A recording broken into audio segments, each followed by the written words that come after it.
President Muhammadu Buhari has approved 134.7 billion naira for the payment of Security Debarment Allowance (SDA) to all veterans from 2017 to date.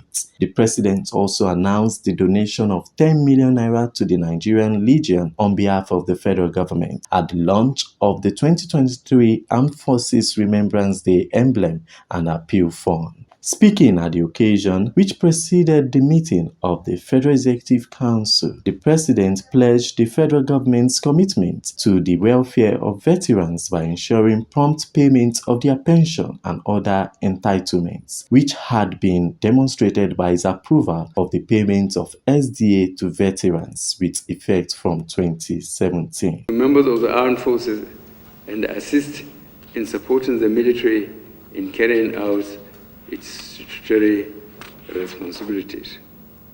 The federal government is committed to the welfare of our veterans by ensuring prompt payment of their pensions and other entitlements.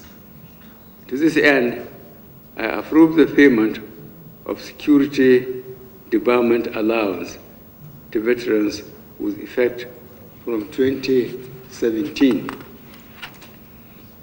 However, in order to capture all veterans hitherto excluded from the payment of the Security Debarment Allowance, I have approved a review of the effective date of the MAFA 2017 accordingly. The president also used the occasion to commend the efforts of the Nigerian Armed Forces in confronting banditry, kidnappings, molestations, and killing of innocent citizens head-on. President Buhari reiterated that he will hand over a Nigeria that is free from insecurity to the next generation of leaders.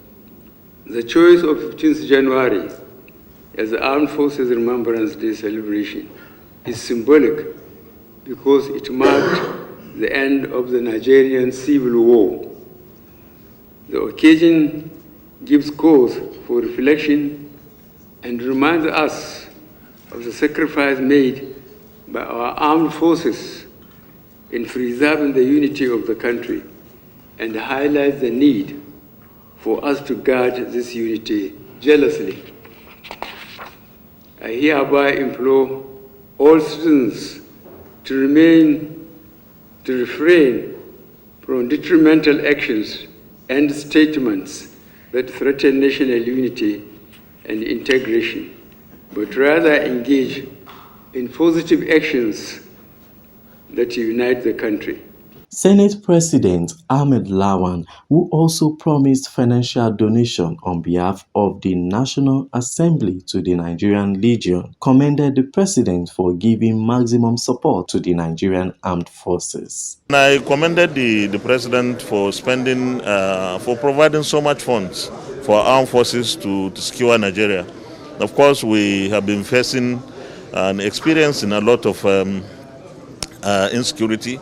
But of course, you must credit this government with the fact that when it came in 2015, the Northeast, particularly Borno, Yobe, and Adamawa, were under the occupation. And I use the word occupation deliberately and purposefully, under the occupation of the insurgents Boko Haram.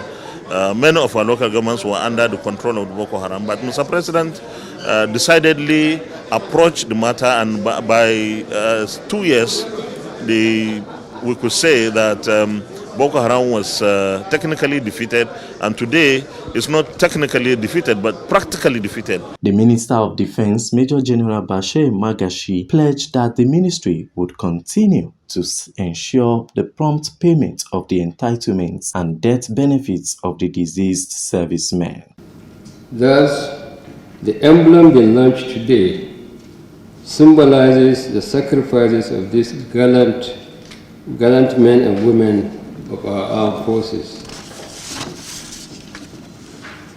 Faced with myriads of security challenges in our motherland, our armed forces is working assiduously in concert with other security agencies to restore normalcy to Nigeria's multifaceted security challenges. Regrettably, Some of our gallant officers and men have paid the supreme sacrifices in the line of duty. Many have also been incapacitated by a varying degree of injuries sustained. The Chief of Defense Staff, General Lucky Rabo, on behalf of the Armed Forces, the Inspector General of Police, Akali Baba, on behalf of the intelligence community, and the Central Bank Governor, Godwin Emefiele, on behalf of the Bankers Committee, pledged donations to the Nigerian Legion at the Emblem Appeal Fund launch. From the Presidential Villa, Abuja, Folonsho Adegoke, Core TV News.